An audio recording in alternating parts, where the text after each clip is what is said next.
بسم اللہ الرحمن الرحیم. ناظرین آپ دیکھ رہے ہیں پروگرام بیلاگ. میں ہوں آپ کا میزبان ڈاکٹر عرفان. ملک کی سیاست ظاہر روزانہ کا ہمارا سبجیکٹ ہے اور پی ڈی ایم ایک طرف حکومت گرانی کی بات کر رہی ہے, دوسری طرف حکومت یہ کہہ رہی ہے کہ ہم بالکل سٹیبل ہیں, اور حکومتی وزراء کا یہ دعویٰ ہے کہ یہ 5 سال تو ہم پورے کریں گے, یہ آگے بھی ہم ہی ہیں. بہرحال یہ سارا سینیریو ہے, اس میں ہمیں دو چیزوں کی طرف دیکھنا ہوگا کہ کیا جو پبلک کے ایشوز ہیں, جو عوام کے مسائل ہیں, کیا وہ حل ہو رہے ہیں. اگر وہ حل نہیں ہو رہے تو حکومت کو بھی اپنے دعووں پہ یقینی طور پہ نظر ثانی کرنے کی ضرورت ہے, اس پہ فوکس کرنے کی ضرورت ہے کہ کون کون سی وہ فالٹ لائنز ہیں جن کی وجہ سے عوام بھی گورنمنٹ کے خلاف بات کر رہی ہے اور اپوزیشن کی جو قوت ہے اس میں بھی اضافہ ہو رہا ہے. ایسے ہی ساتھ ساتھ اپوزیشن جماعتوں کا بعض ایشوز پہ ان کا جو نیریٹو ہے وہ ایسا ہے کہ جس پہ عوام ان کے ساتھ بھی نہیں ہے, اور لوگ اس چیز پہ ناراض ہیں کہ اگر آپ قومی ایشوز پہ بات کر رہے ہیں یا اگر آپ حکومت کو کی اصلاح کے لیے بات کر رہے ہیں تو اس کا ظاہر طریقہ کار ڈیفرنٹ ہے, وہ کمپلیٹ پولیٹیکلی بات ہوتی ہے. لیکن جہاں بات اس سے آگے بڑھ جاتی ہے تو وہاں عوام بھی اپوزیشن جماعتوں کے ساتھ اس انداز میں کھڑی نہیں ہوتی جیسے وہ ان سے ایکسپیکٹ کر رہے ہیں.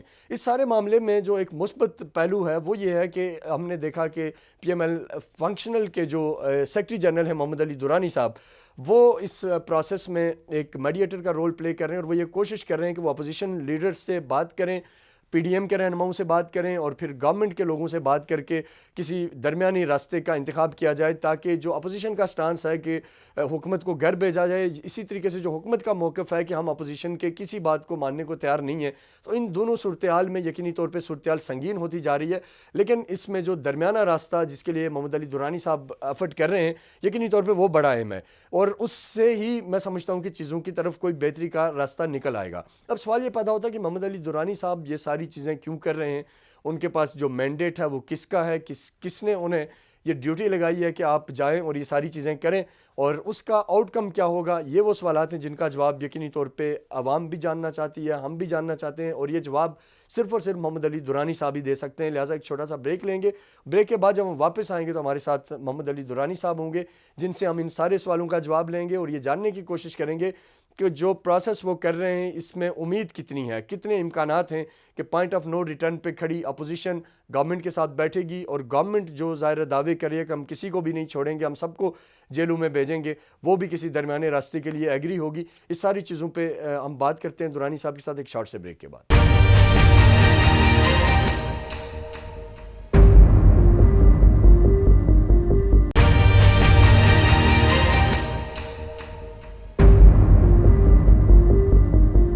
ویلکم بیک ناظرین. ہمارے ساتھ موجود ہیں محمد علی دورانی صاحب جن سے ہم ان سارے سوالات کا جواب لیں گے جن کا بریک سے پہلے ہم نے ذکر کیا. سر سب سے پہلے آپ سے میرا سوال ہے کہ جو ظاہر آپ ایک ایفرٹ کر رہے ہیں, یقینی طور پہ ایک بہت بڑی ایفرٹ ہے کہ ملک میں یہ جو افراتفری کی کیفیت ہے یا خدا نخواستہ جو احتجاجی مظاہرے, کرونا ہے, باقی چیزیں, تو کسی بڑے نقصان سے ملک کو بچایا جائے اور گورنمنٹ اور اپوزیشن کو ایک پیج پہ بٹھایا جائے. اس میں صرف یہ جاننا چاہوں گا سر کہ کیا پاکستان تحریک انصاف جو رولنگ پارٹی ہے یا عمران خان ہیں وہ بھی آن بورڈ ہیں, کیا وہ بھی یہ چاہتے ہیں کہ اس وقت اپوزیشن کے ساتھ بیٹھا جائے, یا یہ پیورلی آپ کا اپنی جماعت کا انیشیٹو ہے؟ اس حوالے سے بتائیے گا.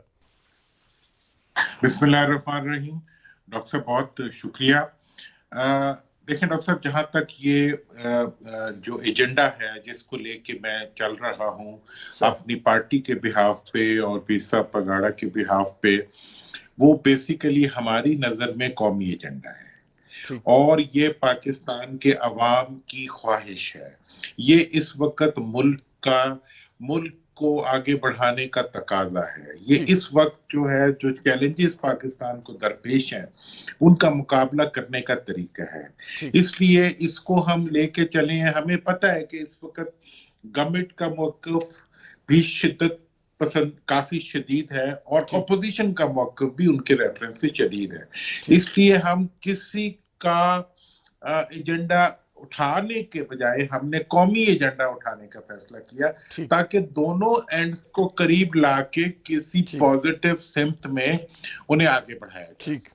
اس لیے اگر آپ میرے سے ایجنڈے کا پوچھیں گے تو میں کہوں گا کہ یہ حکومت سے آگے بڑھتے ہوئے, اپوزیشن سے آگے بڑھتے ہوئے, یہ پاکستان کے عوام اور پاکستان کے مستقبل کا ایجنڈا. اچھا دورانی صاحب یہ بتائیے گا کہ شہباز شریف صاحب سے جو آپ کی ملاقات ہوئی اس میں, کیونکہ اس وقت جو ہارڈ لائنر ہیں وہ پی ایم ایل این ہے اور مولانا فضل الرحمان صاحب ہیں, پیپلز پارٹی کہیں نہ کہیں بیلنس سچویشن میں نظر آ رہی ہے. تو جو آپ کی پہلی ملاقات ہوئی شہباز شریف صاحب سے، وہاں کیا گفتگو ہوئی اور کیا کوئی حوصلہ افزا ایسی کوئی چیز ہے جس سے آپ کو لگا کہ یہ جو ایفرٹ آپ کر رہے ہیں یہ منطقی انجام تک پہنچے گی؟ ڈاکٹر صاحب یہ بڑا آپ کو بہت آپ نے اہم بات کی. دیکھیں بات یہ ہے کہ یہ جو ڈائلاگ کا پیٹرن ہم نے اختیار کیا ہے، اس کو ہم صحیح. ٹریک 2 ڈائلاگ یا ٹریک 2 ڈپلومیسی سے اس کو لنک کر کے بات کر رہے ہیں.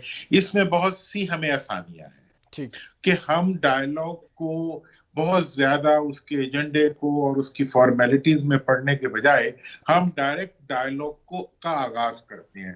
میں جہاں بھی گیا ہوں مجھے شدید اختلاف ملا ہے. ٹھیک. اپوزیشن کی طرف سے بھی ملا ہے، لیڈر آف دا اپوزیشن کی طرف سے بھی ملا ہے، ٹھیک. لیکن انہوں نے گفتگو کو آگے بڑھایا ہے. دیکھیں میں مولانا فضل الرحمان صاحب سے ملا، انہوں نے 2 نکات رکھے کہ جی یہ 2 کنڈیشنز ہوں ٹھیک. تو اس کے بعد ہم بات کریں گے. اسی طرح شہباز شریف صاحب سے ملاقات ہوئی، انہوں نے کہا جی جو میں تو جیل میں ہوں تو جو میری پارٹی کا فیصلہ ہوگا اس کے مطابق. جو ہی انہوں نے یہ کہی ان کی پارٹی کا موقف بھی آ گیا، ٹھیک. انہوں نے بھی اپنا ایجنڈا رکھ دیا.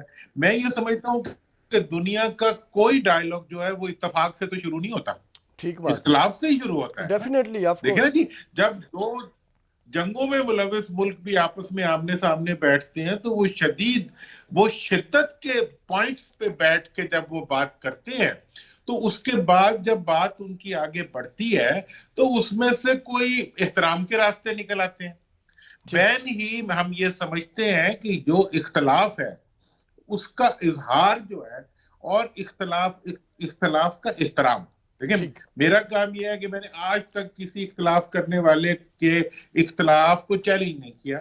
میں انہیں کہتا ہوں جی یہ آپ کا رائٹ ہے، لیکن یہ ہمارا رائٹ ہے بینگ پاکستانی کہ ہم آپ سے ڈیمانڈ کریں کہ آپ اگر استعفے دینے جا رہے ہیں تو آپ استعفوں سے پہلے ڈائلاگ کر لیں، کیونکہ بعد میں بھی تو ڈائلاگ کرنا پڑے گا نا. اگر آپ جو ہے مکمل لانگ اس میں کنفرنٹریشن کے لیے جا رہے ہیں، اگر کنفرنٹریشن سے مکمل کنفرنٹریشن سے پہلے کوئی ڈائلاگ ہو جائے گا تو وہ زیادہ بہتر نہیں ہوگا. اور دوسری بات یہ ہے کہ جب آگ لگتی ہے تو اس میں تو دونوں سائڈیں جلتی ہیں. ایسا ہی ہے اور ڈیفینیٹلی. جو ہیٹ جب بڑھتی ہے تو اس سے آگ لگ جاتی ہے. اس لیے ہیٹ کو کم کرنا، ٹیمپریچر کو کم کرنا، بات چیت کی طرف جانا، برداشت کا مظاہرہ کرنا، یہ ایک بہت بڑا، میں سمجھتا ہوں کہ پاکستان کی تاریخ کا آج کا جو یہ پیچ ہے یہ ایک مشکل ترین مرحلہ ہے. جب ایک طرف کرونا ہے، ایک طرف معاشی بحران ہے، ایک طرف انٹرنیشنل تھریٹس ہیں، ایک طرف ریجنل تھریٹس ہیں، اور ان کے بیچ میں سے ہم بھی آپس میں بندوق بکف بیٹھے ہوئے ہیں آمنے سامنے. بڑا ویلڈ بات آپ نے کی سر، اور بڑی بہترین بات ہے. سر میں یہ جاننا چاہوں گا کہ اس وقت مولانا صاحب نے جو آپ نے فرمایا کہ 2 پوائنٹس انہوں نے بھی رکھے، اور اسی طرح پی ایم ایل این کی لیڈرشپ سے بھی کوئی بات ہوئی ہوگی، تو آپ کے خیال سے اس وقت جو اگر سم اپ کریں تو اپوزیشن کن نکات کی بنیاد پہ گورنمنٹ کے ساتھ بیٹھنے کو تیار ہے؟ اس حوالے سے ہمارے ناظرین کو آگاہ کیجیے گا. ہاں دیکھیں میں نے تو ابھی بیٹھنے کی بات کی نہیں کسی سے. جی ٹھیک ہے نا جی. میں نے تو ابھی یہ بات کی ہے کہ جی قوم یہ چاہتی ہے. اور ڈاکٹر صاحب میں آپ کو بتاؤں، بلکہ میں آپ کو سجیسٹ بھی کروں گا ضرور کہ آپ کسی بھی صورت میں آپ کوشش کر کے پبلک اوپینین پہ بیسڈ بھی ایک پروگرام کریں.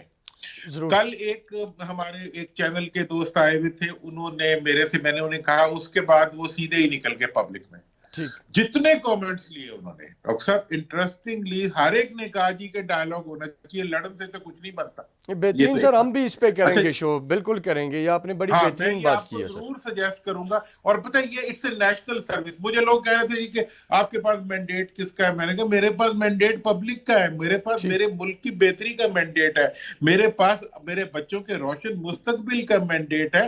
اور اگر کوئی مجھے یہ بتا دے کہ لڑائی کرنے کا مینڈیٹ کس نے کس کو دیا ہے، ٹھیک، بہت لاجیکل بات ہے سر، لاجیکل، بالکل صحیح فرما رہے ہیں. انہیں حالات نے دیا ہے. اور بات نہ کرنے کا مینڈیٹ آپ کیسے لے سکتے ہیں؟ آپ الیکٹڈ ریپرزنٹیٹیو جو ہیں they are bound to talk. Elected representative جو ہیں they are bound to sit in the parliament. ٹھیک. اور وہ الیکٹڈ حکومت ہو یا اپوزیشن ہو، دونوں کی یہ ریکوائرمنٹ ہے کہ وہ بیٹھے اور بات کریں. یہ نہیں کہ آپ جلسوں کے ذریعے کمیونیکیٹ کرنا شروع کر دیں تو پھر پارلیمنٹ کی بلڈنگ کو بند کر دیں، اس کو جلسہ گاہ اس کے سامنے بنا لیں. تو ٹھیک اس لحاظ سے جو یہ ساری چیزیں ہیں، اور جہاں تک اب ان کا جو موقف ہے، مولانا کا موقف ہے، اپوزیشن کا موقف ہے، سر ان کے جتنے بھی پوائنٹس ہیں وہ حکومت سے ریفرنس سے ہیں، ٹھیک ہے نا جی، ٹھیک تو ٹھیک ہے ان کی رائے، لیکن ہم یہ کوشش کر رہے ہیں کہ ان اختلافات کے بیچ میں سے ٹھیک ایک ایسا ایجنڈا ڈیولپ کر سکے جس کے اوپر جب سب بیٹھیں تو اس کے نتیجے میں پھر بات چیت۔ ٹھیک اچھا درانی صاحب یہ فرمائیے گا کہ جو گورنمنٹ کی طرف سے بھی کیا کوئی آپ کی اس ایفرٹ کو اپریشیٹ کیا گیا حکومتی وزراء میں سے یا پرائم منسٹر کی طرف سے یا کسی کی طرف سے کوئی ایسا گیسچر آیا ہو کہ جس سے آپ کو لگا ہو کہ میری یہ جو ایفرٹ ہے یہ کسی پازیٹیو اینڈ کی طرف جا رہی ہے؟ کیونکہ اس وقت جو ہم دیکھ رہے ہیں اپوزیشن کا آپ نے بھی بیان کیا، اوور آل بھی دیکھ رہے ہیں کہ وہ ان پوائنٹ آف نو ریٹرن پہ کھڑے ہیں. اسی طرح گورنمنٹ کے جو وزراء ہیں وہ بھی اپنی تقریروں میں وہ اپوزیشن کی بیشنگ کر رہے ہیں، وہ کہہ رہے ہیں کہ جی یہ چور ہیں، کرپٹ ہیں، این آر او نہیں دیں گے، وہ ساری چیزیں چل رہی ہیں. تو اس میں کوئی گورنمنٹ سائڈ سے بھی کوئی امید کی کرن ہے، کوئی برف پگھل رہی ہے؟ اور اس حوالے سے بتائیے گا.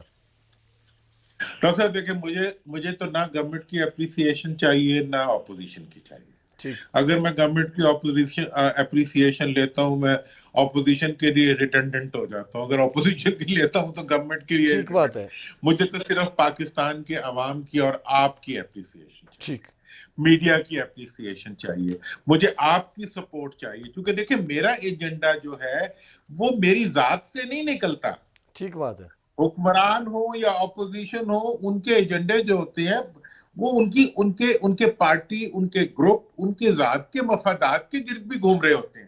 سر میرا جو یہ ایجنڈا ہے یہ میرے ملک کے مفاد کے گرد گھوم رہا ہے، اور میں اسی لیے میں بہت کانفیڈنٹ ہوں کہ اگر میں اسی طرح خلوص کے ساتھ چلتا رہوں گا تو پورا جو ریاست ہے وہ انشاءاللہ ہمارے ساتھ ہوگی، پوری عوام ہمارے ساتھ ہوگی، اور اس ملک کا سینٹیمنٹ جو ہے وہ ٹکراؤ کے جو پیمبر ہیں ان کو مجبور کر دے گا ٹھیک کہ وہ ڈائیلاگ کی طرف آئے. اور میں تو یہ بھی مطالبہ کروں گا کہ جب ایجنڈا سیٹ ہو جائے، جو ڈائیلاگ ہو اس کو مطلب اوپن ٹو میڈیا ہونا چاہیے. اس ٹھیک ڈائیلاگ کو ابھی جو ہم کام کر رہے ہیں ہم کوائٹلی کر رہے ہیں. میں کوئی کلیم نہیں کرتا کہ میں فلاں سے ملوں گا یا میں ٹھیک فلاں سے ملا ہوں، یا جو اب تک جو بہتری ہوئی ہے اس میں میرا رول ہے. میں سمجھتا ہوں اب تک جو بہتری ہوئی ہے اس میں آپ کا رول ہے، اس میں عوام کا رول ہے، عوام کے دباؤ کا رول ہے، اور کسی کی جیت نہیں ہوئی. ٹھیک اگر کوئی یہ سمجھے حکومت اس کو جیت سمجھے گی تو اسی دن ہار جائے گی. اگر اپوزیشن اپنی کسی اچیومنٹ کو جیت سمجھے گی تو ہار جائے گی. جیت تو اس دن ہوگی ٹھیک جب ٹکراؤ ختم ہوگا، جب ٹھیک ملک چلے گا، جب پارلیمنٹ چلے گی، جب آئین انیکٹ ہوگا. ٹھیک. اچھا سر، جو پی ڈی ایم میں شامل دیگر جماعتیں ہیں ان کی قیادت سے بھی کسی سے کوئی بات ہوئی ہو یا آنے والے دنوں میں کوئی ارادہ ہو؟ جو دو مین اسٹیک ہولڈر سے تو آپ ملے، ان کے علاوہ جیسے دو تین اور جماعتیں ہیں، پاکستان پیپلز پارٹی ہے، بی ایم پی مینگل ہے، اس طرح پی کے میپ ہے، اور کئی چھوٹی موٹی 11 جماعتوں کا یہ الائنس ہے اوور آل. تو اس حوالے سے سر ہمارے ناظرین کو بتائیے گا کہ کیا باقی لوگ بھی ہیں، کسی کی طرف سے کوئی سافٹ کارنر ہے، کوئی بات چیت کی طرف آگے بڑھنے کا کوئی امکانات ہیں؟ ڈاکٹر عرفان صاحب، میں آپ کو یہ بتانا چاہتا ہوں کہ جناب میں نے تو جو مولانا سے ملاقات ہوئی تھی، ہم نے دونوں نے، میرا مولانا سے بہت تواتر سے رابطہ رہتا ہے، کوئی یہ سر میٹنگ نہیں تھی کہ یہ تھی. اور باقی بھی جتنے بھی قائدین ہیں ان سے میری دوستی ہے، میں ان سے سیکھتا ہوں، مطلب ایک ریسپیکٹ کا ریلیشن ہے سب کے ساتھ. تو لیکن میں یہ چاہ رہا ہوں کہ اس سے متعلق جتنی بھی ایکٹیویٹی ہو رہی ہے سر اس کو میں آف دا ریکارڈ رکھنا چاہتا ہوں. میں اس کے اوپر کوئی میڈیا ہائپ کریٹ ٹھیک نہیں کرنا چاہتا. وہ مولانا کا تو وہ یہ ہوا کہ وہ میڈیا تک آپ لوگ تو ماشاءاللہ وہ ہوتے ہیں نا، باکس پہنچ ہوتے ہیں، جاتے ہیں جہاں بھی سر. کچھ ہو رہا اس کو ڈھونڈ لیتے ہیں. جی سر. تو وہ انہوں نے ڈھونڈ لیا. پھر ہم نے یہی فیصلہ کیا کہ چلے چل کے باہر کچھ آدمی سے کچھ باتیں بھی کر لیتے ہیں، ورنہ شاید وہ ملاقات بھی اور ملاقاتوں کی طرح خاموشی سے گزر جاتی. ٹھیک تو اس لیے اس وقت جتنے بھی رابطے ہو رہے ہیں ہم پوری کوشش کر رہے ہیں کہ انہیں ڈسکریٹ رکھیں، انہیں میڈیا آئے سے بچا کے آگے لے جائیں، ٹھیک اور میڈیا کو ہم کوئی اچھی خبر پہنچائیں. میں جی اس وقت اقدامات کو پروپیگیٹ نہیں کرنا چاہتا. ٹھیک میں چاہتا ہوں اللہ کرے نتائج ایسے ہو جن کو ہم پروپیگیٹ کریں. ٹھیک سر. آخری سوال آپ سے صرف ایک قوم کی امید کے لیے کہ ظاہر آپ اتنی ساری ایفرٹ کر رہے ہیں اور آپ ہی ظاہر فوکل پرسن ہیں اور ہر کوئی آپ ہی سے سننا چاہتا ہے. تو یہ جسٹ فرمائیے گا کہ امکانات کیا ہیں، کیا ہم مطلب یہ کہہ سکتے ہیں کہ انشاءاللہ یہ جو برف پگھلے گی، حالات بہتر ہوں گے، اپوزیشن گورنمنٹ ایک پیج پہ بیٹھے گی آنے والے دنوں میں، اور جو ہمارے جینون ایشوز ہیں یقینی طور پہ وہ ایڈریس ہونے چاہیے، جن کی طرف چاہے اپوزیشن ان کا پوائنٹ آؤٹ کر رہی ہے چاہے عوام کر رہی ہے. تو اس حوالے سے سر بتائیے گا کہ امکانات کیا ہیں، کیا یہ پروسیس کچھ پازیٹیولی آگے بڑھتا نظر آ رہا ہے آپ کو؟ ظاہر ہے اوور آل چیزیں تو بیک گراؤنڈ میں ہیں، اس میں ہم آپ کو بالکل زحمت نہیں دیں گے کہ آپ ان چیزوں کو ہمارے سامنے رکھیں، لیکن just for the hope of public میں جاننا چاہوں گا کہ ایک آپ ایک ڈاکٹر ایسا صاحب میسج دے دیں جس سے آپ ایک کے اندازہ ہو جائے کہ ڈائریکشن کیا ہے. ڈاکٹر صاحب میں آپ کے اس سوال کو بہت اپریشیٹ کرتے ہوئے یہ کہنا چاہتا ہوں سر کہ مجھے روز روشن کی طرح یقین ہے کہ انشاءاللہ کامیابی ہوگی. پچھلے 8 دنوں میں جو معجزے دیکھے ہیں میں نے سر خود، جن معجزوں کے ہونے کی وجہ پبلک اوپینین ہے، ٹھیک گڈنس آف دا پبلک ہے، concern of the public for the country ہے، concern of the public for their future ہے. آپ ٹھیک 2 مثال میں دیتا ہوں چونکہ میں کوٹ کر سکتا ہوں. جی میں اپوزیشن لیڈر کے پاس جیل میں گیا، انہوں نے کہا جی کہ میں تو اپنی پارٹی کا پابند ہوں، میں پی ڈی ایم کا پابند ہوں، ٹھیک لیکن ایک بات انہوں نے کہی، انہوں نے کہا مجھے پاکستان کی معیشت کی بہت فکر ہے. ٹھیک میں مولانا فضل الرحمان صاحب کے پاس آیا، انہوں نے اپنے پوائنٹس بھی رکھے، ان کی ایک اپنے وہ بعض ایشوز پہ وہ ایموشنل بھی ہیں، but at the same time ان کا کنسرن کیا تھا کہ پاکستان کی معیشت جو ہے ہمارا کنسرن. ٹھیک مطلب یہ ہے کہ ہر لیڈر جو ہے، جو بظاہر اس وقت کتنا بھی دور کیوں نہ ہو ایک دوسرے سے، ٹھیک وہ ہر کوئی جو ہے وہ پاکستان کی معیشت اور پاکستان کے مستقبل کے بارے میں ایک نقطے کے اوپر سب اکٹھے ہیں. اس نقطے ٹھیک پہ عوام، اپوزیشن، حکومت ٹھیک سب کا ایک یونٹی ہے. اب اس کو ہم نے اس نقطے کے اوپر اختلافات کو کنورج کر کے لانا ہے، اور عوام کا دباؤ جو ہوگا نا وہ بڑا کمر توڑ دباؤ ہوتا ہے. ٹھیک ہم کہتے ہیں جی معتبر طاقتیں کیا کہتی ہیں، کبھی عوام کی طاقت استعمال کر کے تو دیکھیں، معتبر طاقتیں بھی اس کے آگے جھک جاتی ہیں. اور میں ایگزیکٹلی سر سمجھتا ہوں کہ بالکل ہر اختلاف جو ہے وہ عوام کی خواہش، عوام کی طاقت اور عوام کے جذبات کے آگے سرنگوں ہو کے رہے گا، پاکستان کے مستقبل کے لیے، ہمارے بچوں کے روشن مستقبل. ٹھیک. بہت بہت شکریہ سر، آپ نے اپنا قیمتی وقت دیا. ناظرین ہمارے ساتھ موجود تھے محمد علی درانی صاحب، secretary general P M L functional. انہوں نے وضاحت کی، بتایا کہ جو یہ پروسیس ہے بیسیکلی ظاہر ہے مختلف رومرز بھی انفارچونیٹلی ہمارے ہاں پھیلائے جاتے ہیں سوشل میڈیا پہ، دیگر پلیٹ فارمز پہ، لیکن درانی صاحب نے بڑا تفصیل سے واضح کیا کہ جس مینڈیٹ کو لے کے وہ آگے جا رہے ہیں یہ صرف اور صرف پاکستان کی بہتری، پاکستان کے مستقبل کی بہتری، ہماری ملک کی سلامتی اور جو قوم کی ایک مضبوطی کے لیے ہے، جس کے لیے انہوں نے یہ ایک انیشیٹو لیا. اور یقینی طور پہ مجھ سمیت تمام ہمارے پاکستان کی سیاسی جماعتوں کو، ہمارے میڈیا کو، ہمارے انٹلیکچوئلس کو ضرور اس ایفرٹ کو اپریشیٹ کرنا چاہیے، اور ہمیں جوائنٹلی یہ کوشش کرنی چاہیے کہ ہم کنسپائریسیز کے بجائے اس پروسیس کو پروموٹ کریں، اس کو سپورٹ کریں، تاکہ ملک میں جو آنے والے دنوں میں خدا نخواستہ جس طرف ایک نظر آ رہا ہے کہ اگر یہ حکومت اور اپوزیشن کا کلیش نہیں رکتا، لوگ سڑکوں پہ نکالے جاتے ہیں، یہ باقی جو ملک کے مسائل ہیں، اور جس طرح درانی صاحب نے بات کی کہ جو خارجہ سطح پہ اور جو ہندوستان کی طرف سے ایک اگریشن کا خطرہ ہے پاکستان پہ، اس سارے سینیریو میں سمجھتا ہوں کہ محمد علی درانی صاحب کی جو ایفرٹ ہے وہ قابل ستائش ہے. آپ نے محمد علی درانی صاحب کی گفتگو سنی، اور میں یہ امید کرتا ہوں کہ اس سے جو اس پورے پروسیس سے جو آؤٹ کم ہوگا وہ بڑا پازیٹیو آئے گا، اور اس کے جو سب سے بڑے بینیفیشری ہوں گے وہ ریاست پاکستان کے لوگ ہوں گے. ناظرین چھوٹا سا بریک لیں گے، بریک کے بعد جب واپس آئیں گے تو اپنے پروگرام کے سلسلے کو آگے بڑھائیں گے. ہمارے ساتھ رہیے گا.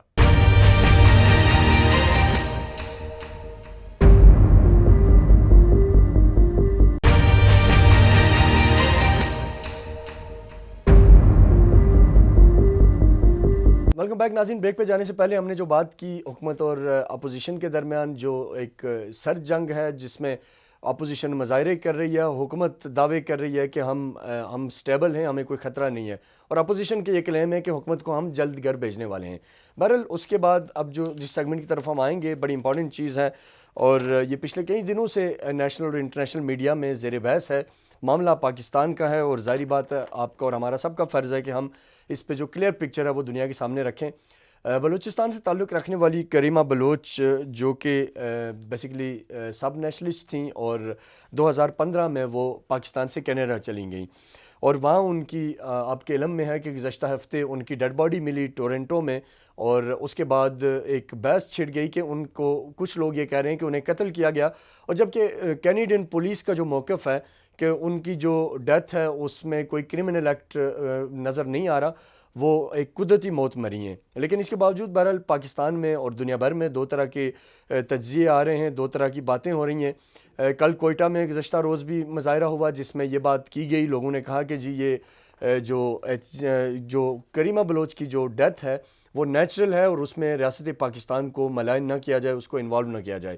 اسی طریقے سے آج بلوچستان کی شاید تربت میں اسی طرح ایک بڑی ریلی کا انعقاد کیا گیا، اور وہاں بھی یہی مطالبہ دہرایا گیا کہ کیونکہ کینیڈین پولیس جب یہ کہہ رہی ہے کہ وہ نیچرل ڈیتھ ہے تو ہمیں کسی مفروضے کی طرف نہیں جانا چاہیے اور ریاست پاکستان کو ڈیمیج نہیں کرنا چاہیے۔ لیکن اس حوالے سے میرے پاس کچھ چیزیں ہیں جو میں آپ کے ساتھ شیئر کرتا چلوں کہ جو کریمہ بلوچ کی اپنی جو ظاہرہ لائف تھیں اور اس میں ان کی جو ایکٹیویٹیز تھی، وہ ان کا جو سٹانس تھا وہ کافی اینٹی پاکستان رہا اور انڈین نیریٹو کے بڑا کلوز رہا، اور اس وجہ سے جو ہندوستان کے ساتھ کولیبریشن میں کام کرنے والے مختلف ادارے تھے انہوں نے بھی کریمہ بلوچ کو سپورٹ کیا، ان کو پروموٹ کیا اور ان کو مختلف فورمز پہ ان کو پہنچایا تاکہ وہ پاکستان کے خلاف جو نیریٹو ہے اسے دنیا بھر میں لا سکیں۔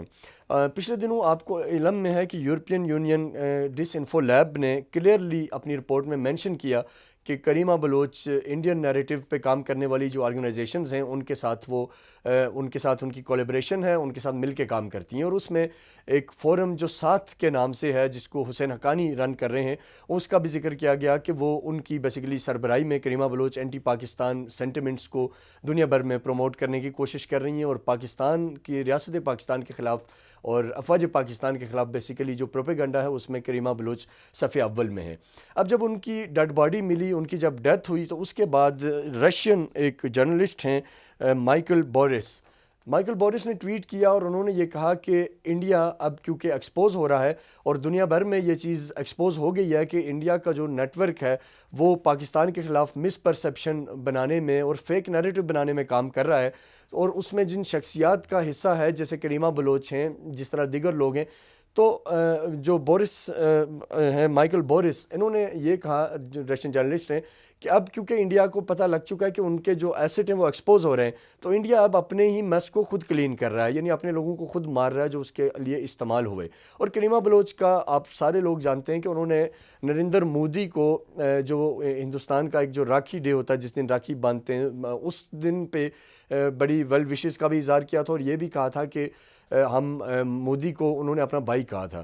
تو یہ سارا جو ایک کلوز ظاہرہ ان کا ایک سرکل تھا ہندوستان کے نیٹ ورک کے ساتھ، جو قربتیں تھیں، اور اس کے بعد یہ سارا معاملہ جب ایکسپوز ہوا تو اس سے ایک عام تاثر یہ ہے نیشنل اور انٹرنیشنل لیول پہ کہ ہندوستان نے ہی انہیں قتل کروایا ہوگا اگر کہ اس میں کوئی مرڈر والا معاملہ ہے۔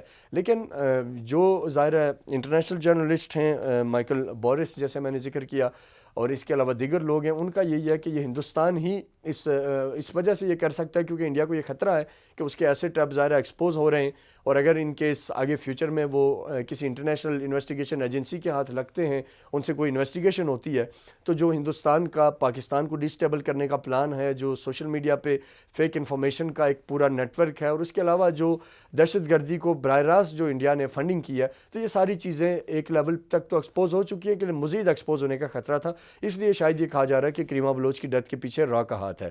لیکن اگر ہم کینیڈین پولیس کے دعوے کی طرف جائیں، ان کا جو کلیم ہے، ان کی جو انویسٹیگیشن ہے، وہ یہ بتاتی ہے کہ یہ نیچرل ڈیتھ ہے۔ تو اس کو اگر ہم کنکلوڈ کریں تو میرا یہ خیال ہے کہ یہ اس پہ ریاست پاکستان پہ کسی طرح بھی حرف آنے کی کوئی بات نہیں بنتی، اور اب تو کیونکہ بلوچ نوجوان خود کھڑے ہو گئے ہیں، کل کوئٹہ میں، آج تربت میں ان کے احتجاجی مظاہرے ہوئے اور انہوں نے بھی یہ مطالبہ کیا کہ اس آڑ میں ریاست پاکستان کے خلاف بات نہ کی جائے، تو یہ میری ذمہ داری تھی کہ میں یہ ڈیولپمنٹ آپ کے ساتھ شیئر کروں۔ ظاہر ہے یہ ہماری نیشنل ڈیوٹی ہے۔ ایک شارٹ سا بریک لیں گے، بریک کے بعد جب ہم واپس آئیں گے تو ایک اور بڑا امپورٹنٹ ایشو پاکستان، ظاہر پرائم منسٹر پاکستان عمران خان بڑا ویژن رکھتے ہیں پاکستان میں ٹورزم کو پروموٹ کرنے میں، اس حوالے سے ایک بہت ہی امپورٹنٹ چیز ہے، ایک ٹورسٹ اسپاٹ ہے جس کو بڑا نیگلیکٹ کیا گیا ہے اور اس کے بڑے ایشوز ہیں، وہ میں آپ کے سامنے رکھوں گا۔ ایک شارٹ سے بریک کے بعد ہمارے ساتھ رہیے گا۔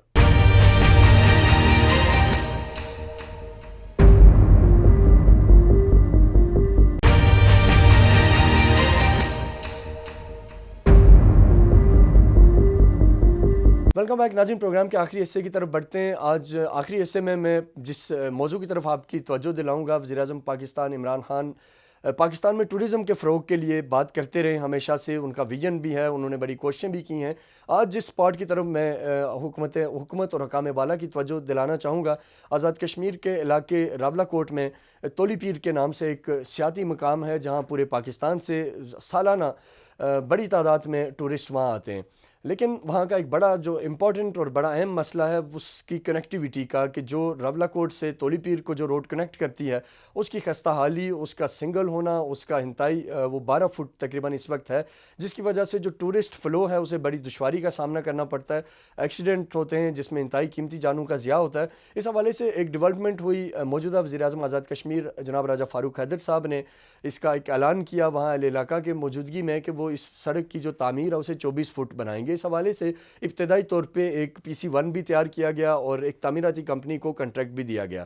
روڈ کی جو کٹائی ہے بنیادی طور پہ وہ 24 فٹ کے حساب سے تقریباً ہو چکی تھی، لیکن بیچ میں جو محکمہ ہے شاہراہت کا، انہوں نے رکاوٹ ڈالی اور انہوں نے یہ کہا کہ جی یہ تعمیر 12 فٹ کے حساب سے ہی کی جائے، جس پہ عوام علاقہ میں بڑا اشتعال تھا۔ 25 نومبر کو ایک بہت بڑا مظاہرہ کیا گیا راولہ کوٹ میں، جس پہ پولیس کی طرف سے بیجا لاٹھی چارج اور تشدد کیا گیا، جس سے ظاہر عوامی سینٹیمنٹس اور بڑے، اور یہ مطالبہ سامنے آیا کہ جو ہماری روڈ ہے جس کا پرائم منسٹر AJK نے کمٹمنٹ کی ہے اس کو اسی حساب سے 24 فٹ بنائی جائے، تاکہ جو ٹورزم ہے وہ فلورش کر سکے۔ وہاں کی جو ٹورزم انڈسٹری ہے اگر فلورش کرے گی تو وہاں کے جو نوجوانوں کا سب سے بڑا مسئلہ بے روزگاری کا، اس میں خاتمہ ہوگا۔ اس سڑک کے کنارے لوکل لوگوں کی زمینیں ہیں، وہ اپنے کہیں نہ کہیں گیسٹ ہاؤسز کی تعمیر کر سکتے ہیں، دیگر چیزوں کی تعمیر کر سکتے ہیں، جس سے ان کو فائدہ ہوگا۔ بہرحال اس ضمن میں جو 25 نومبر کو ہونے والا جو احتجاجی مظاہرہ تھا جس پہ بیجا طاقت کا استعمال کیا گیا، اس کے بعد وہاں کے جو کمشنر پنچ تھے انہوں نے انٹروین کیا، اور جو وزیر تعمیرات ہیں چودھری عزیز آزاد کشمیر کے، انہوں نے اس میں انٹروین کیا اور لوکل لوگوں کو یقین دہانی کرائی کہ آنے والے دنوں میں اس معاملے کو حل کر دیا جائے گا، اور جو وزیر اعظم آزاد کشمیر کی طرف سے وعدہ کیا گیا ہے کہ یہ سڑک 24 فٹ تعمیر ہوگی، اس کو منون پورا کیا جائے گا۔ بہرحال اس کے بعد کافی دن گزر گئے، وزیر اعظم صاحب کی نیک نیتی پہ بالکل شک نہیں کیا جا سکتا۔ اسی طریقے سے وزیر تعمیرات چودھری عزیز کے ساتھ ایک ڈیلیگیشن کی پھر ملاقات ہوئی، جس میں پھر سے یہ کمٹمنٹ دہرائی گئی کہ یہ سڑک 24 فٹ ہی بنے گی۔ لیکن تاحال جو لوکل لوگوں سے ہماری بات ہوئی ہے ان کا یہی ہے کہ کوئی ایسی کنکریٹ سٹیپ نہیں لیا گیا، کوئی ایسا ڈاکومنٹ نہیں آیا کہ کیا واقعی وہ جو وعدہ وزیر اعظم آزاد کشمیر راجہ فاروق حیدر لوگوں کے ساتھ کر کے گئے تھے، اور جس سے وہاں کے لوگوں کی ویلفیئر ہوگی، جس سے ٹورزم بڑھے گا، وہاں کے روزگار کے مواقع پیدا ہوں گے، وہ ابھی تک اپنے منطقی انجام تک وہ پروجیکٹ ہوتا نظر نہیں آ رہا۔ آج بھی کچھ معززین علاقہ نے ہم سے بات کی اور ہم سے ریکویسٹ کی کہ اس معاملے کو اٹھایا جائے، وزیر اعظم پاکستان سے بھی بات کی جائے اور راجہ فاروق حیدر صاحب کو بھی ریمائنڈر دیا جائے کہ اس معاملے کو کسی صورت منطقی انجام تک پہنچایا جائے، کیونکہ جو میرے پاس اطلاعات ہیں کہ اس حوالے سے جو ایک عوامی پلیٹ فارم بنا ہوا ہے جو اس روڈ کی تعمیر کے معاملے کو لے کے آگے بڑھ رہا ہے، ان کی طرف سے 6 جنوری کی ایک ڈیڈ لائن ہے کہ اگر تب تک گورنمنٹ نے اس پہ عمل نہ کیا تو اس کے بعد ایک بڑے عوامی احتجاج کی صورت میں اس پوری چیز کو آگے بڑھایا جائے گا۔ میری اس پروگرام کے اختتام پہ گورنمنٹ آف پاکستان سے، گورنمنٹ آف آزاد کشمیر سے، بالخصوص پرائم منسٹر راجہ فاروق حیدر صاحب سے یہ ریکویسٹ ہے کہ وہ عوامی مفاد کو سامنے رکھتے ہوئے اس پروجیکٹ کی تکمیل میں اپنا کردار ادا کریں، اور یہ پروجیکٹ جہاں بے روزگاری کے خاتمے میں معاون ثابت ہوگا، وہیں ملک کی دفاع کے لیے بھی یہ جو روڈ ہے اس کی بڑی اہمیت ہے، اور اس کے ساتھ ساتھ ٹورزم سیکٹر فلورش ہوگا، اور میں سمجھتا ہوں کہ صرف پاکستان سے ہی نہیں پوری دنیا بھر کے جو ٹورسٹ ہیں وہ اس اسپاٹ کا رخ کریں گے، اور جس کا الٹیمیٹلی گورنمنٹ آف پاکستان کو، گورنمنٹ آف آزاد کشمیر کو فائدہ ہوگا۔ اپنے میزبان ڈاکٹر عرفان کو اجازت دیجیے، اگلے ہفتے پھر ملاقات ہوگی، تب تک کے لیے اللہ حافظ۔ پاکستان پائندہ باد۔